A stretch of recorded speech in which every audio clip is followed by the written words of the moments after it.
Welcome to Remarkable Retail Podcast, Season 10, Episode 6. I'm Michael LeBlanc. And I'm Steve Dennis. Our special guest on the show this episode is Kevin Kelley, principal and co-founder Shook Kelley, fellow NRF retail voice and Rethink Retail top retail expert, author of Irreplaceable, How to Create Extraordinary Places That Bring People Together. Steve, you had the pleasure of hearing and meeting Kevin at the big show. My first time talking to him was on the pod, and what a thoughtful interview. Oh, yeah. He's such an interesting guy. I've been following his work for a while. But yeah, we actually got to sit down 2 different times, just somewhat coincidentally, hanging out in the Top Voices Lounge, which Nice. the people at NRF were nice enough to provide. And yeah, I could talk to that guy all day. But and I think we had that experience on the pod. But of course, we must keep it somewhat concise. But yeah, super good interview, super interesting guy. I think people will learn a lot from 100%. The interview and his book if they pick it up, which they most definitely should. Absolutely. His book's fantastic. All right, let's get right to the news because there's plenty of it. Brought to you by our friends at Celonis, enabling process intelligence to make business processes work across systems, departments, and organizations. Try it for free at celonis.com. That's CELONIS.com. All right, the war on inflation. Maybe we won the battle. Have we lost the war? Unscramble the omelet for the people. I see how you tied it to eggs. Yeah, I guess the thing to say here is it's starting to look more and more, at least in the U.S., like we maybe haven't quite licked inflation yet. Maybe we had a bit of a false sense of security or progress on this. Now, everybody seems obsessed with the price of eggs in the U.S., and they definitely have skyrocketed, and they are not an insignificant contributor to food inflation, but a bit of an outlier. And frankly, the prices aren't going to improve until we have some chickens to lay some eggs, I think. But the other issues are housing costs continue to remain high. And that's also something that's probably not going to improve much, if at all, for a while, because it's a supply issue. And it's not too easy to throw up a few million houses quickly, even if we had the workers, which we may not.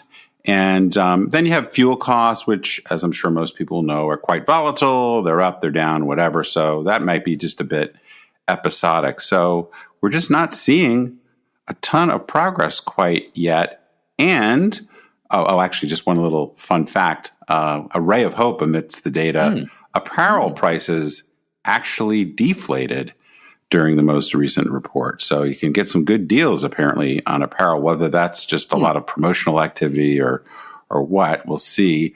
But of course, and we're not going to belabor this point because it seems like we've been talking about it every week since the season started. If there are significant tariffs, if there are a lot of deficit spending, this all could contribute to more inflation. It could contribute to keeping interest rates high, which don't seem like they're going anywhere down soon, at least based upon the most recent reports. Now, the weird thing here is, and I kind of hate to say this, is the thing that might actually bring inflation down is more unemployment. Because if we see a lot of job losses, that tends to have people, well, A, they don't necessarily have the money to spend if they don't get employed pretty quickly or their unemployment benefits run out. But generally speaking, when people are worried about their jobs or they lose their jobs, they tend to get quite tight on their spending. So with both the government job losses that are happening here in the U.S., as well as some of the corporate layoffs and store closings and a bunch of things we're seeing, we could get into a situation, and I'm now going to pick up a new term. I said bifurcation over and over again for many years. Well, now I might be saying stagflation over and over again for episodes. And if people don't know what stagflation is, that basically means a situation where you have inflation and you also have stagnant growth. So growth really kind of comes to a crawl while prices don't come down. And that is an unhappy place to be. So hopefully we won't get there, but starting to hear economists talk more and more about that. So anyway, that's the quick macro take from my neck of the woods. Well, and of course, we've been watching with interest all these government workers either taking a package or losing their jobs, apparently going to better jobs in the private sector. Apparently, that's how it works. Do we feel like, it's in the tens of thousands? The U.S. is a big economy. Do we see that as kind of meaningful, or does it just make everybody worry about their job? Well, in the scheme of things, I think it was 70,000 people took the package offer from the Trump administration. That's relatively insignificant in the scheme of things. And as you said, I mean, some of those people might get employed fairly quickly. And so that's not necessarily a significant drag. But the types of cuts that are being talked about are much, much more significant than that. If they're going to get the costs out, I mean, you might be talking about 500,000 people losing their government jobs. And it's unlikely that all those people would get reabsorbed into the economy relatively quickly. So that could be quite significant. And then just in general, government spending being cut a lot. A lot of that money, of course, is being spent with private companies. And if they don't have the government contracts, then that will likely lead to significant layoffs. So a lot of this is going to take probably several months to really sort itself out. But it seems like every week we get indications of some significant cuts in government spending, and that will definitely have a ripple effect. Now, on the positive side, we saw some numbers coming out of the much loved by you and I, or much liked at least, CNBC NRF numbers, and they were surprisingly robust. I was a little bit taken back. Yes, I would say that I did not see this coming. Specifically, overall sales year over year were up 5.7%.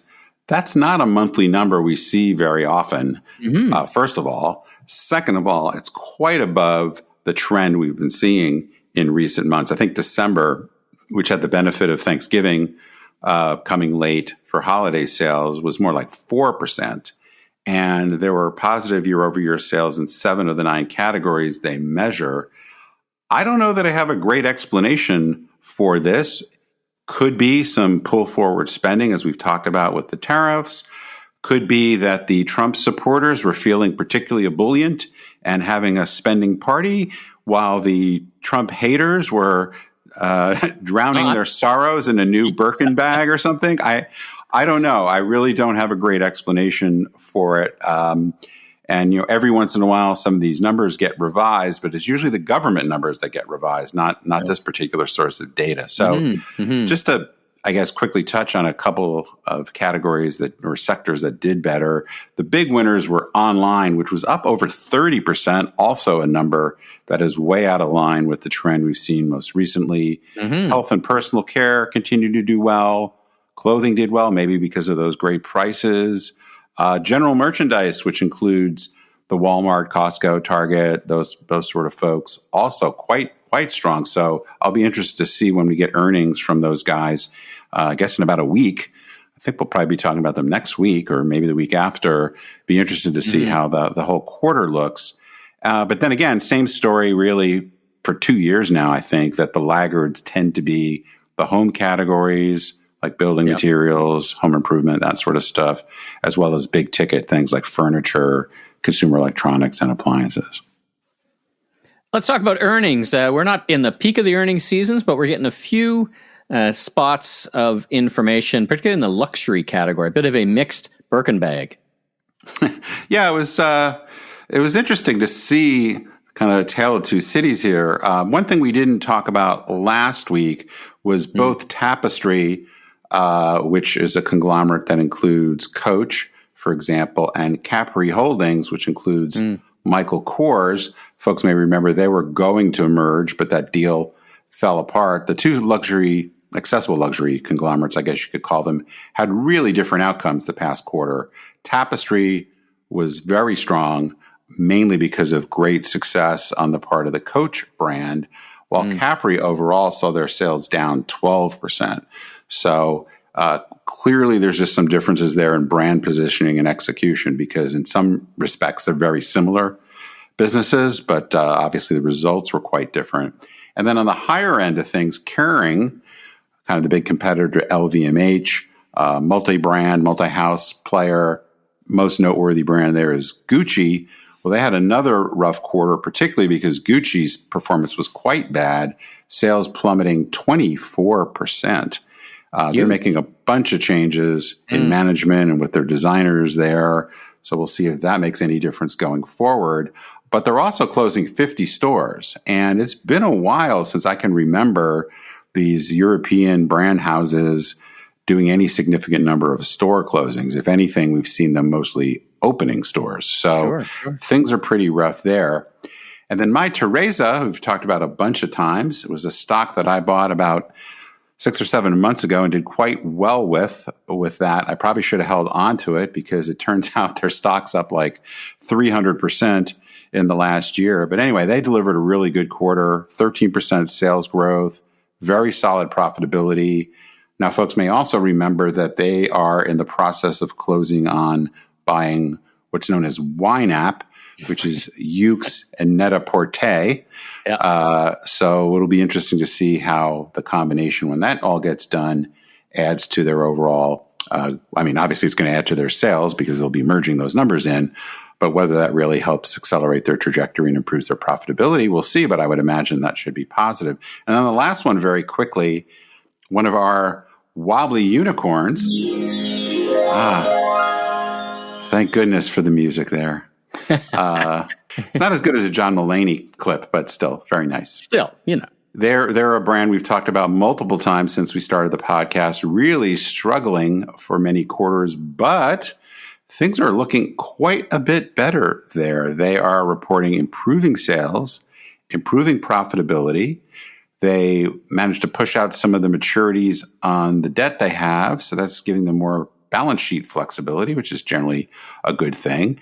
And they say they're going to continue with strong sales growth and improved profitability. And this is another stock. There's a stock I wish I had bought because their stock has tripled in the last 6 months. Stock price has tripled. And they're getting closer back to their former unicorn status. I think their market cap's around $900 million. So they're knocking on that unicorn door. So stay tuned to see what happens next. But that's a picture looking much, much better than things were a year ago. So President Trump ordered the elimination of the penny, which actually we did here in Canada about a decade ago. But let's talk about another penny dropping. Wow. I didn't see that segue coming. Well, just quickly on JCPenney, this is sort of interesting for two reasons. So JCPenney announced they're shopping a package of 121 of their locations. So this is about 20%, I guess, of their total number of stores. These are all leased locations, not owned locations. And presumably, the main thing here is they're trying to raise a bit of cash since their cash flow has been a little bit shaky. Now, there's not a ton of detail in what I could see. I'm sure if I went through the whole process, I could get the offering memo and really look at some of the details, though I'm not sure why they would sign that with me because I'm not going to be buying these. But, exactly what's going on here beyond raising the cash is whether this really gives one owner a chance to negotiate for store closings or lease renegotiations or something like that. But the other thing that was interesting within looking at some of the data that was available from just looking at the public document is the average rent per square foot, if I did the math correctly, on the space or on these set of stores that are being leased is $1 per square foot. Now, many people would know that typically speaking, specialty stores, say your Gap, your J. Crew, or whatever, pay a little bit more than that per square foot, like 30, 40, 50, 60, 70 times as much when we're not talking about Madison Avenue or some of the real premier Rodeo Drive or something like that.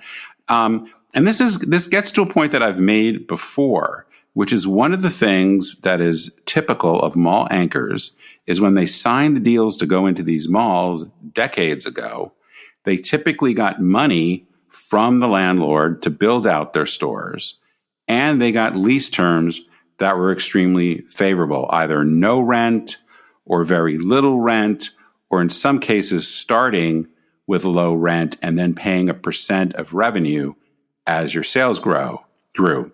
So presumably, because JCPenney's performance has been so bad, they're not paying any rent on basis of the revenue that they're driving. So these are probably the original rent deals, which is basically no rent at all. Why is this important? Two reasons.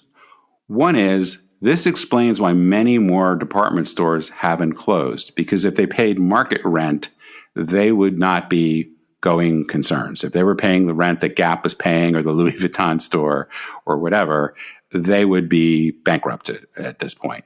The second thing is, if you're a mall operator, you're generating no money basically from this tenant that is sucking up a huge amount of space, a lot of parking, and keeping you from bulldozing it and putting up a hotel or apartments or an Equinox fitness center or whatever it might be.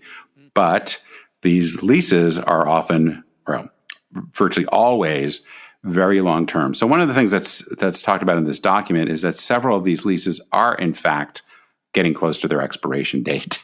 So that gives the owner, I guess, an opportunity to work with the landlord on some sort of redevelopment. But anyway, it's just, the JCPenney leases are very typical of what Macy's, Neiman Marcus, Nordstrom's, Dillard's, all these guys would have. And it's just a little glimpse into some specific economics that we often don't see because these leases are not typically, or details about these leases are typically not made available. And you've got so many locations that it's hard to sort out the particulars. So we'll see what happens with that. But you wouldn't be buying them because you're generating a lot of income. Let's put it that way. Our last story in the WTF category. Apparently somebody was bored at Amazon and they opened up a pharmacy in Italy. What? Not on my bingo card for sure. No. Yes, the Amazon Parafarmacia in Milano is now a new store. It appears to be kind of a snazzy looking pharmacy that I guess because you're in Milan, you got to be one does in Milan, fashionable. Yeah. Yes, as one does. Yeah.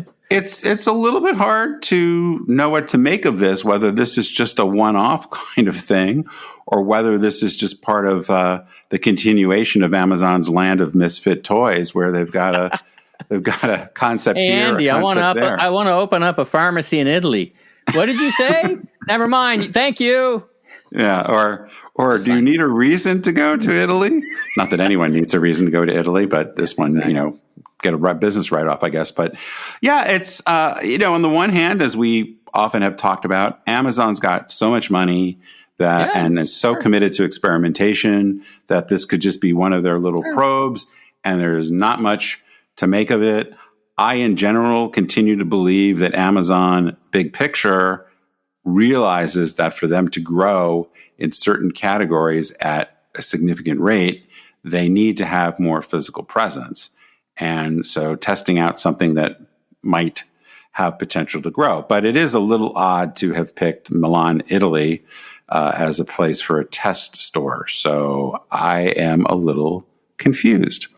Well, maybe we'll get some clarity. If anybody from Amazon wants to reach out and enlighten us, we would be happy to share that with the people. Or I'm just saying, wants to have us go visit the store in Milan. We are not above a boondoggle. In fact, not only are we not above it, we really like boondoggles. We like a good boondoggle. That's Call me, Andy. All right. Well, that's a wrap on the news for this episode. Now let's get to our fantastic interview with Kevin Kelley, co-founder of Shook Kelley. Let's talk about architecture and making dramatic improvements in dramatic places for retailers.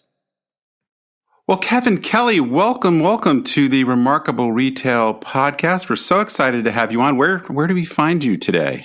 I'm in Los Angeles, just right about a block away from Melrose Avenue. Right near the Paul Smith store on top of that. So I was going to say there's some remarkable retail in that. Yeah. Maybe we'll get to chat about that. But I was really pleased that you and I got to spend a little bit of quality time when we were both at the NRF Big Show, and been excited to get you on the pod. So we finally made it happen. But before we jump into some of the great insights you can share for our audience, maybe just tell everybody a little bit about who you are and the work you do today. Okay. Well, first of all, it's just such an honor to be on your show. You're a hero and legend for me, and I've been following you all my career. And so getting the chance to chat with you at NRF one-on-one was just wonderful, and to be on your podcast is a highlight. So thank you so much. I am an architect by training. I'm a licensed architect, did 2 degrees in architecture, but I have a very odd bent, and that I started early in my career studying how environment affects behavior. Kind of have a story about that, but in short, I just really started noticing how people stood and sat and walked indoors as a young kid. It was kind of a neurosis for me, and I never saw a business out of that. But when I got into architecture school, I was, fascinated with the process, and that they tended to intellectualize design over and over. And I was more fascinated less with style debates and really understanding behavior. I won't belabor that point, but one of my professors asked me, maybe you should consider going into sociology. And my thought was maybe architecture should consider studying sociology, because I'm very interested in meeting humans where they're at and not always trying to take them to a place they don't necessarily want to go, such as a glass house or an abstract, geometric pretzel twisted. I'm very interested in meeting, understanding people and what they love and how space shapes their behavior and their willingness and ability to be social with others, and at times when they feel aggravated or antisocial. And so early in my career, I started doing this. And in 1992, I met my business partner, Terry Shook, who's also an architect. And we decided to set up a whole different type of practice. We kind of thought we were leaving architecture, but in reality, we were really just evolving the profession and have been recognized as AI Firm of the Year and other types of things in our profession that allow us to feel like we're making a difference. We do focus heavily on retail, commercial, public realm spaces. Well, that's excellent. I was familiar with some of your work, but the thing that really caught my attention, I guess, in the last 6 months or so, is your new book, which is called Irreplaceable: How to Create Extraordinary Places That Bring People Together. And I also had the pleasure of hearing your session where you discussed some of the key ideas from the book at the NRF Big Show. And we'll get into that a little bit more in a minute. But just because we are both off of the Big Show and being in Manhattan for several days, I was curious whether you got around to see any retail, whether it was old stores or new stores or new concepts that struck you good or for evil, I guess. New York still to this day is the greatest city in the world. I had an office there for 8 years, know it well, in Union Square. And so whenever I go to New York, I absolutely have to go to Union Square and study how it's evolving and how it still at some really profound level brings people together. Even though I work heavily in retail, I really love studying public places that have the ability to gather humans in pro-social ways. And so Union Square, Bryant Park, Soho, even Central Park are generally where I go. I love to see how retail and restaurants surround those places. And, I can see 1,000-year-old behaviors in those places. They really are essentially the basic market of our time, or the ancient agora, or the mercados, or the bazaars of our time. And that human activity is not going away. So, I was fascinated with that. And, of course, saw a lot of great stores and restaurants, but it's the public squares that have retail around it that fascinate me. Interesting. Are there any particular stores you want to call out? I was thinking of the Petco store, which was not new this year, but prior, that I thought did a really great job of integrating itself into the neighborhood, right? Fourth and Bark, or whatever they called it. I thought that was a clever. But what's your take on a?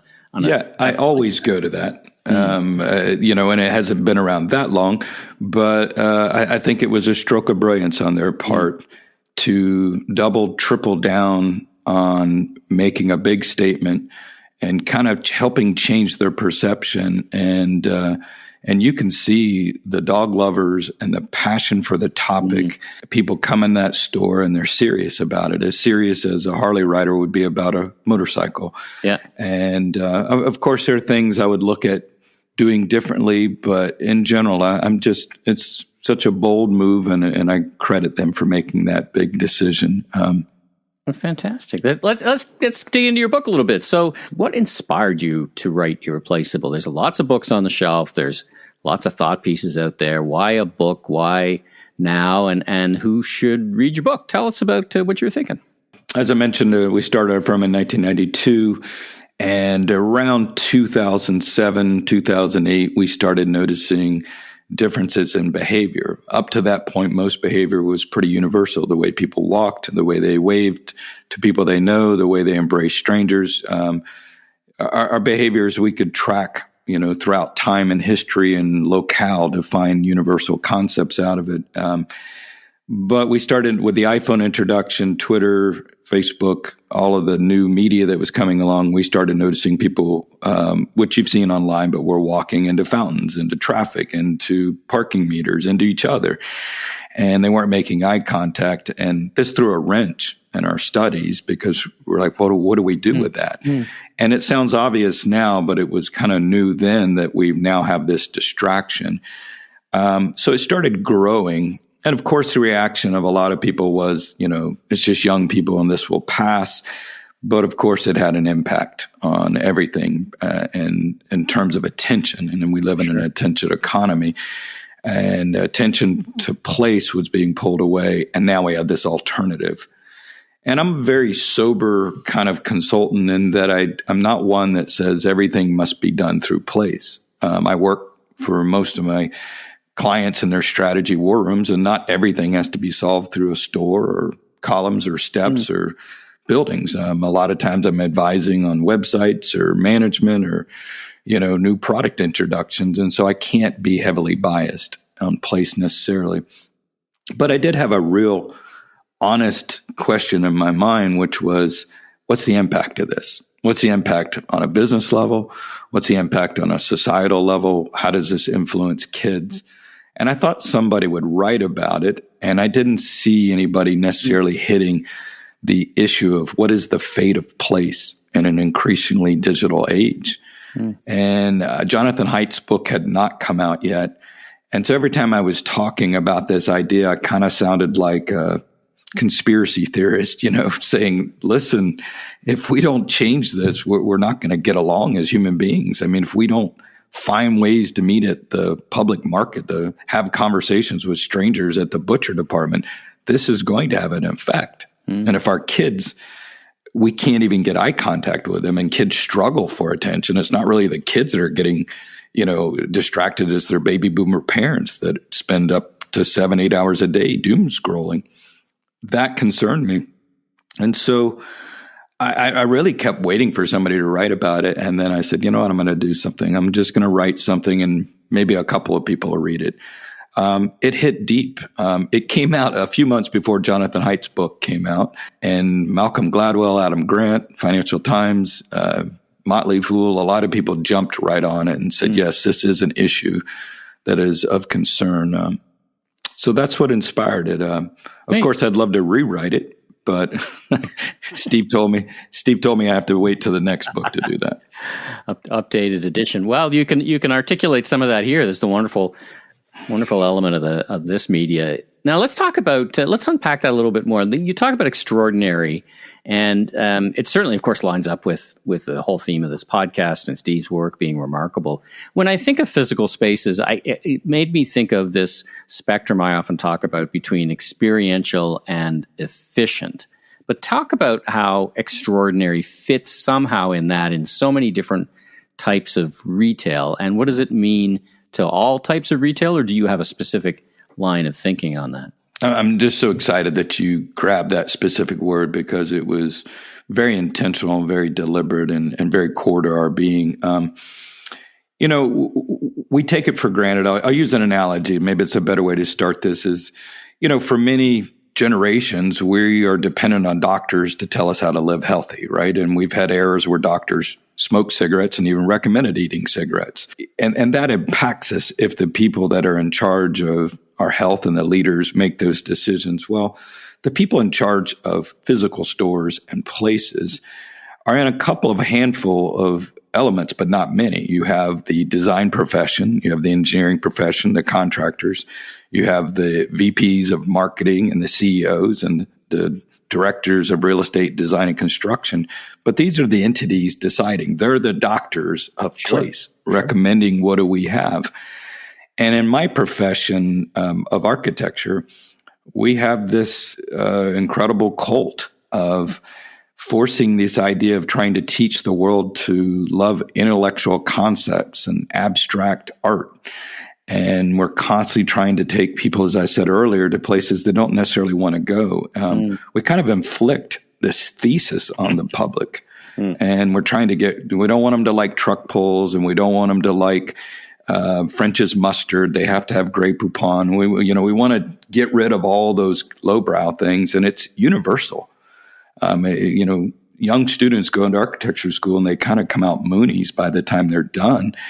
And so I really saw one of our big problems as an institutional problem, and that the creators of place have framed the discussion around art, which isn't really the issue. And what you'll see throughout society, it's just every day, there'll be 20 articles today on the star architecture products, the brand new museum, the penthouse skyrise, but nobody's talking about the everyday places of our lives, the gas station, the drugstore, the dry cleaner, the grocery store. And these places are generally lined up in the corridors of our lives. And what I mean by that is you have generally a downtown and suburbia, but most of societies abandon the corridors, except for the citizens that have to live and work there. There are people dependent on it. And my profession's just said, I don't want anything to do with convenience stores. Hot dogs and pretzels and cigarettes is too lowbrow. But I wanted to attack that, and my colleagues wanted to attack that, and my business partner wanted to attack that. We're like, we want to focus on making the everyday places of our life more extraordinary.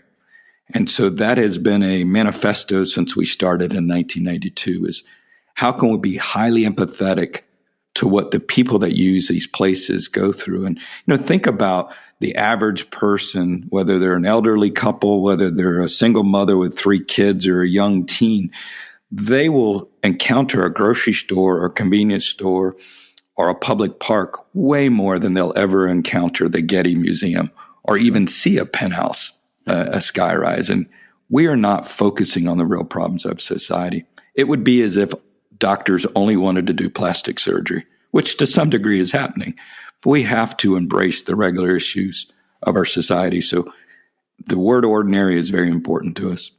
Interesting. Now, talk about some results, some before and after results when you're hired to go in. You mentioned some. They're quite impressive. Share one or two. Yeah, I mean, whether designers like it or not, and whether, non-business people like it or not, our whole society is based on capitalism and free market economy. And, just as much as an architect, I study termites and wind and rain. I don't necessarily like termites, but it helps inform my process. I think capitalism and the free market economy is a very important issue to understand how it works and its role and its impact on physical design. And so whenever we work on a project since our founding, we are constantly measuring things around return on investment, because that's what really funds all these projects. And so we measure everything. And on average, we can increase any venue we work with from 18 to 36% on average. We can increase sales, foot traffic, basket sizes. But in some projects, and I think Steve knows one of the recent ones we finished called Northgate Market Mercado, which is an authentic Mexican market. I mean, we can increase sales by 600%. Incredible. We're generally not changing the product, the price, the service. We're just changing the environment. And most business people are shocked to find out that difference that makes.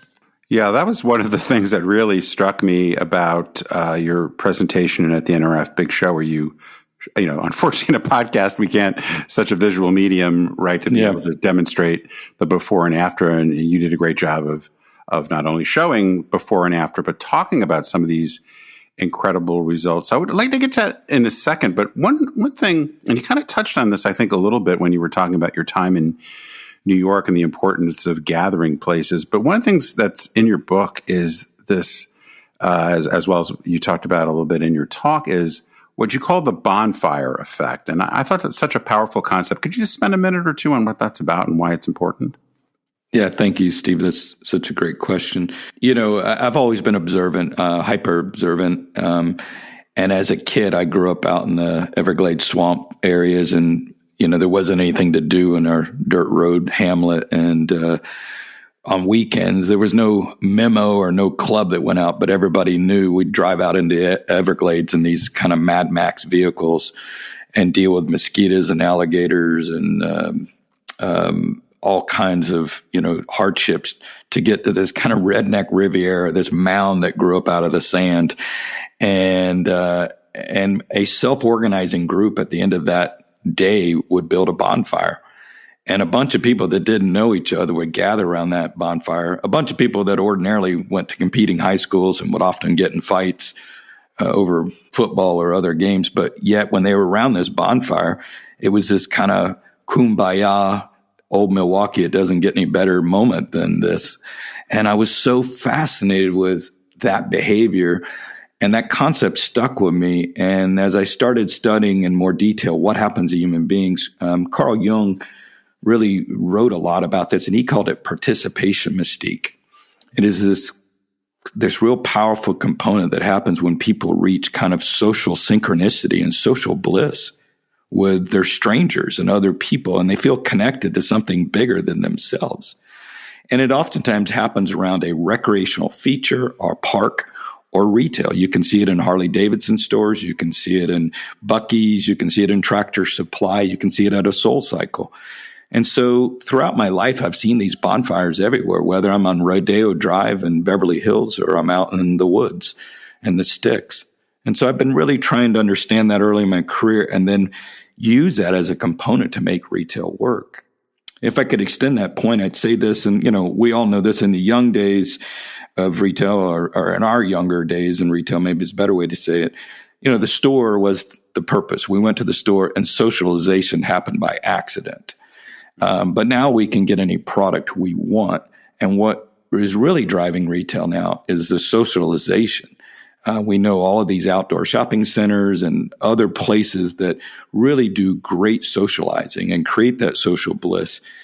As a byproduct of that social bliss, they end up selling socks at the Gap or khakis at Banana Republic or books at Borders. That's the power of where we're at. And sometimes people think, well, isn't that sad for retail? It's actually the greatest opportunity for physical retailers is we get to compete on another dimension, which isn't price, variety, or convenience.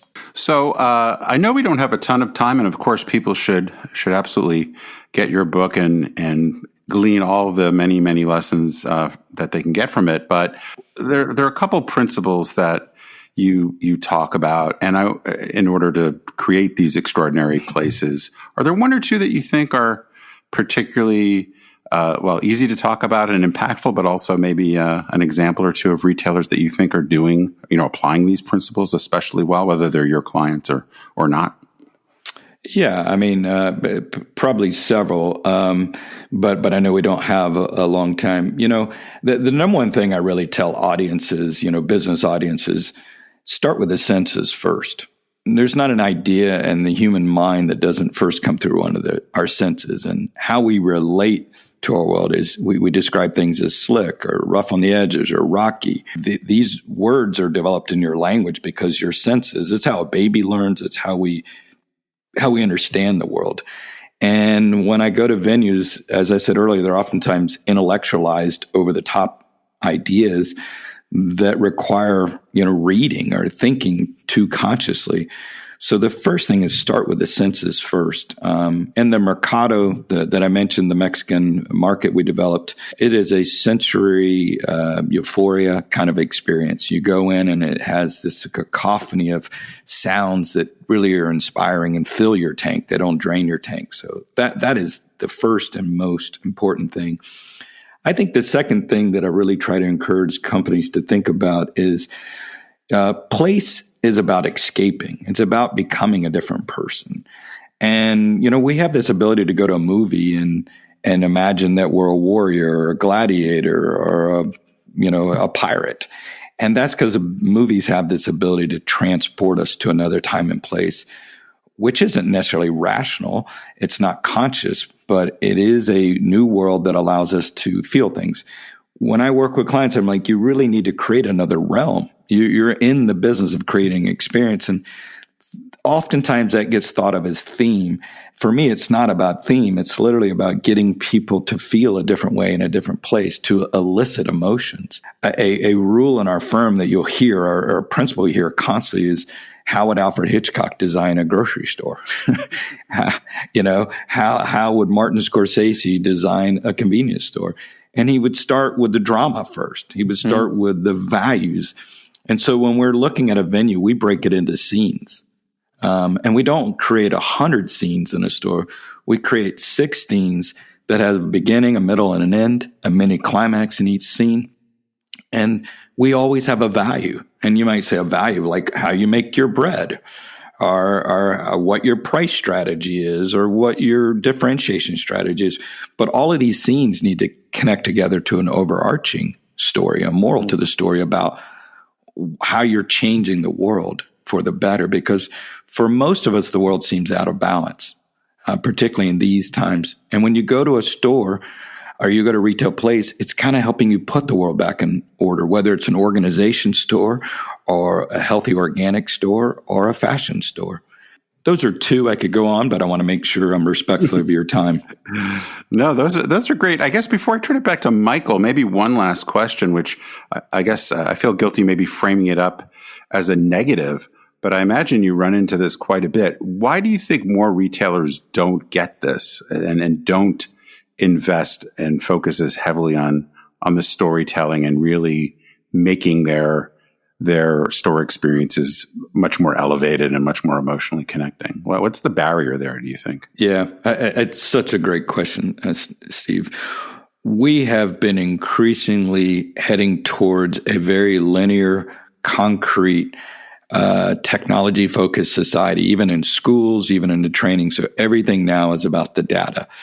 And we're training everybody to think in terms of data. And we have this kind of belief that data is life. It's everything. And yet you can look throughout the history of time and you can see the role that the arts and philosophy and deeping digger into the meaning of life, how that explains the things that data can't explain, such as why we get old or why relationships fall apart, why people die. And you might say, well, that sounds awfully macabre. These are the questions everybody is wrestling with. How do I end loneliness? And so a Harley-Davidson store can solve the end of loneliness for a midlife crisis male fading in strength. It can do unbelievable things around that. And that is, we need to kind of balance this hyper-linear, hyper-concrete strategy. And the second thing I see is that business tends to be obsessed with what's new. They just are constantly thinking, what is new? And part of that is because it drives sales to buy equipment and to hire consultants and to do a variety of other things. But we never really ask the question, what's missing? And what's missing in our lives? And we ask this question, we do all kinds of surveys. What's missing is human connection, the sense of loneliness, the fear of not connecting with neighbors. And we're not asking this question enough. And the example, again, I'm sorry to bring it up again, but it's a perfect example in the Northgate Market Mercado. That was done during a time when everybody said grocery stores are dead, physical stores are dead, it's all curb and collect, it's all going to be done online. We didn't do that. We really believe what's missing is celebrating food with a community. And it's hard to get into that place because there's so many people going there, not once a week, multiple times in a day, because that's what's missing. So it's so interesting. And by the way, I have another director to add to your framework, of course, George Romero and how he thought about shopping malls with the new Monroe Mall that was his scene. That's a shout out to our friends at Walmart listening. Hey, wonderful. This has been great. Let's wrap up with this whole interview has been really about advice. But if you're, if you're one of our listeners and you're in the business of retail and specifically you're in the business of thinking about your stores, what's your one piece of advice on how to get started on this journey? A, buy your book. Let's assume that's going to happen. B, how do you even start to think and get your head around that? What's your advice on that? You know, a common practice for me is to walk with CEOs or executive management teams through their stores. And I'm on day one. Sometimes I'm in another part of the world, and I'm sure Steve does this a lot.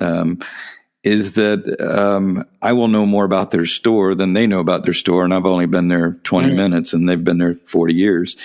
And I think learning how to see and learning how to observe is one of the most important skills you can acquire. And I think we're not great at learning how to see. And when I'm walking with executives, I'm trying to show them how to see. And what you generally want to look at is walking behaviors, eye movements, where people stand and where they don't stand, where they're social, where they're antisocial. In any store I go to, I can find areas where nobody wants to go to, nobody wants to be a part of. I was just talking with a client yesterday who was at a CVS. We went there, and he was like, he was looking at the free shots, and the chair was broken. They had these barriers that were falling apart. Somebody had punched a hole in it, and there was a gate that rolled up, and he's like, I just can't believe that's how they're treating people. And I'm like, yes, everything communicates. Every single detail communicates. That is the thing I think is the hardest thing to get across. And again, I know, Steve, you do that all the time.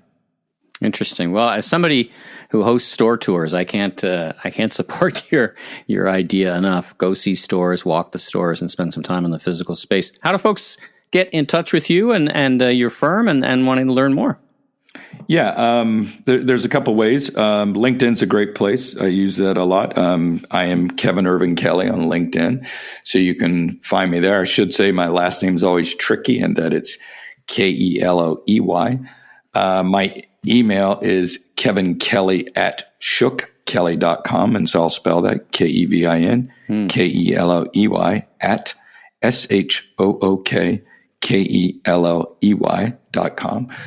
And if you're interested in the book, you can find that at kevinirvinkelley.com, which you'll see a bunch of information about the book on that site. Fantastic. So Kelley with an E, like Irish whiskey with an E. That's right. I was told I could afford the extra E, but I'm not sure about that.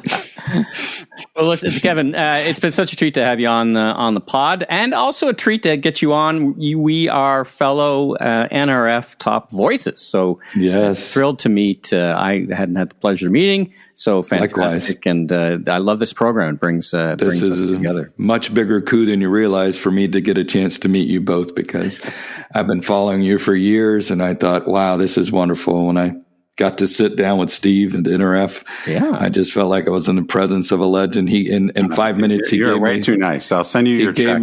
He gave me so much advice that I've already taken with me. He just, he's got pearls of wisdom, and I'm not just saying that. And same with you, Michael. So I'm just thank you both for allowing me to be part of your podcast.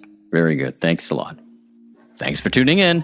New episodes of Season 10 of the award-winning Remarkable Retail Podcast are released each and every Tuesday. Find us on Apple, Spotify, or wherever you enjoy your podcasts today. If you liked our episode, please take a moment to give us a 5-star rating on Apple Podcasts. And I'm Steve Dennis, strategic advisor, keynote speaker, and best-selling author of 2 books, Leader's Leap, Transforming Your Company at the Speed of Disruption, and Remarkable Retail, How to Win and Keep Customers in the Age of Disruption. You can learn more about me, my consulting, and keynote speaking at stephenpdennis.com. And I'm Michael LeBlanc, consumer retail growth consultant and advisor, keynote speaker, and media entrepreneur. You can learn more about me on LinkedIn. Safe travels, everyone.